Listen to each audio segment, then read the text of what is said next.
നിങ്ങളെല്ലാം പൂച്ചയ്ക്ക് ഗുളിക കൊടുക്കുന്ന ഒന്നെങ്കിൽ പാലിൽ കലക്കിയിട്ട് അല്ലെങ്കിൽ തേനിൽ കലക്കിയിട്ട് അല്ലെങ്കിൽ ഗ്ലൂക്കോസ് പൊടിയിട്ടെല്ലാം കലക്കിയിട്ടല്ലേ കൊടുക്കുക.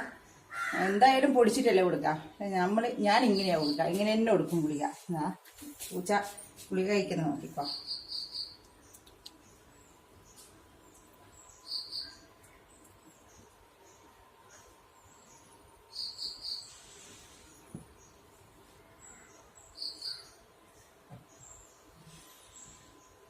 ഇതാരാ കാച്ചുവാ?